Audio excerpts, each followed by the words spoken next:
Bonjour et bienvenue dans cette nouvelle émission Zone Bourse dans laquelle on va parler des prévisions notamment en bourse parce que c'est saisonnier. On attaque la fin d'année 2022, bientôt début 2023. Donc on va voir fleurir un petit peu partout les prévisions pour l'année boursière 2023. Ce qui est fou, c'est que tout le monde sait que ça sert à rien. Tout le monde sait que c'est impossible et pourtant tout le monde continue à le faire et même chez Zone Bourse, on s'amuse parfois à faire des prévisions.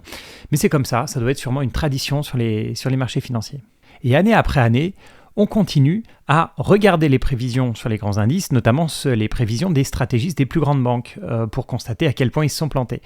Par exemple, la moyenne des prévisions sur le S&P 500 pour fin 2022, c'était de 4900 points. Et au moment où je tourne cette émission, le S&P 500 est autour de 3800 points, c'est-à-dire 22% plus bas.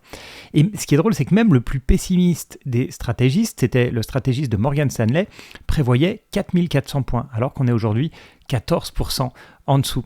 Et sur l'étude que j'ai trouvée, où l'on a donc les plus grands noms, Bank of America, Barclays, BNP, Citigroup, Credit Suisse, Goldman, etc., aucun n'avait prévu une baisse pour 2022. En tout cas, aucune baisse de cette ampleur. Tout simplement parce que prédire les cours de bourse, c'est extrêmement compliqué. C'est compliqué pourquoi ? Parce que déjà, il faut prévoir les événements qui vont avoir lieu dans l'année. Donc, on a vu le Covid, par exemple. Pour cette année, on a l'invasion de l'Ukraine par la Russie, on a surtout tout ce qui s'est passé sur les matières premières, etc. Donc ça, il faut avoir raison, c'est la première chose, il faut avoir raison sur les événements qui vont se produire. Ensuite, il faut avoir raison sur la manière dont les autorités au sens large vont répondre à ces événements. Donc les États, les banques centrales, on le voit bien, même sachant qu'il y a de l'inflation. Donc c'est la première chose à deviner qu'il va y avoir de l'inflation qui va repartir en 2022. Ensuite, il faut deviner comment les banques centrales vont réagir face à cette inflation. Donc ça, c'est le deuxième point.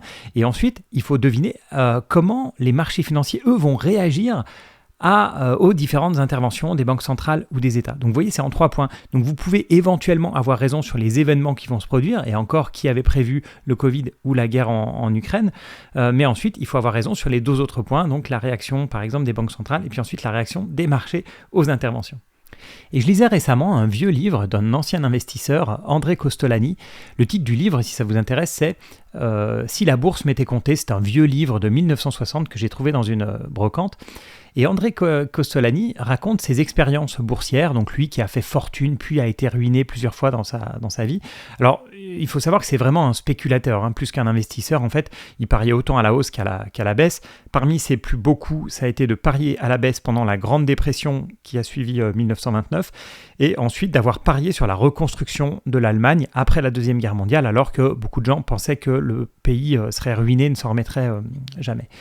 Mais ce que je vais vous raconter aujourd'hui, c'est un autre de ces paris qui a eu lieu en 1941. Donc à cette époque-là, André Costolani est à New York. Il a fui la France suite à l'occupation. Donc la guerre fait rage en Europe, mais pour le moment, les États-Unis sont encore épargnés.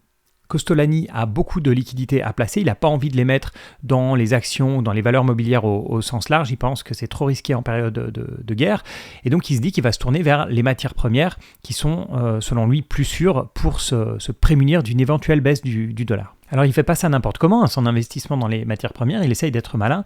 En fait, son plan, c'est de ne pas investir dans le blé, le maïs ou le coton, parce que ce sont des matières premières qui sont produites aux États-Unis, donc avec un faible risque de pénurie. Et il voulait au contraire des matières importées, des produits exotiques qui viennent de loin et qui risquent de devenir rares.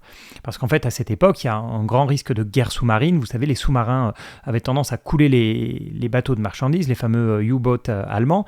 Donc le prix du fret allait augmenter, selon Costolani, ainsi que les primes d'assurance, et donc le prix de ces matières premières importées devait fortement augmenter.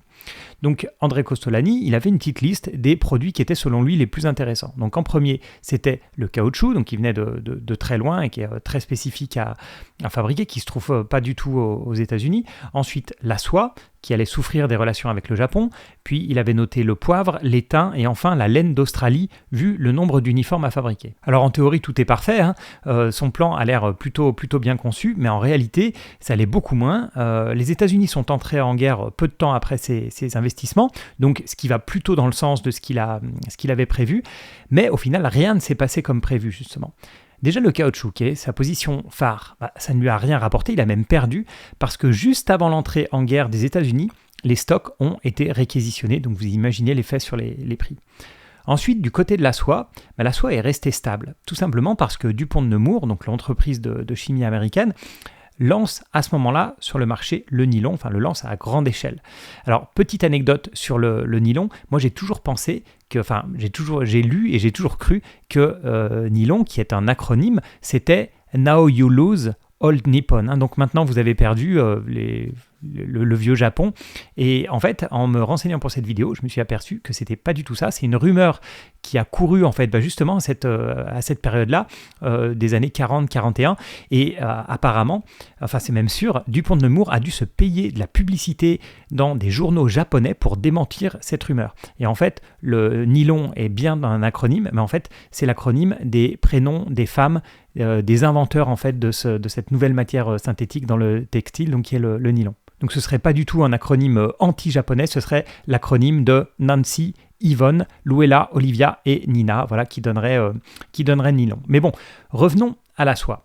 Donc juste après le début des hostilités, et malgré l'arrivée donc du nylon sur le marché américain, le cours aurait quand même dû augmenter, parce que le nylon ne peut pas remplacer la soie partout.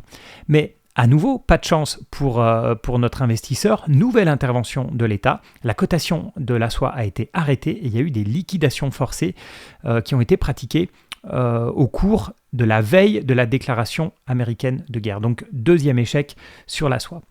Ensuite, la laine. Alors sur la laine, c'est assez marrant, ce que n'avait pas anticipé Kostolany, c'est que les bateaux qui amenaient des munitions des États-Unis à l'Australie, en fait, pour ne pas revenir vides, reviennent chargés de laine. Donc en fait, ça n'est pas du tout, c'est pas du tout allé dans le sens de ce qu'ils pensaient. Il n'y a pas eu du tout de pénurie de laine aux États-Unis, et donc les cours sont restés à peu près stables.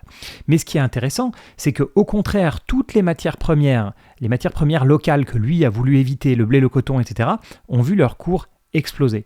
Tout simplement parce que le président Roosevelt, donc sous la pression notamment des fermiers du Midwest, a dû accorder des garanties de prix, il a dû accorder des achats gouvernementaux de coton, de céréales, etc.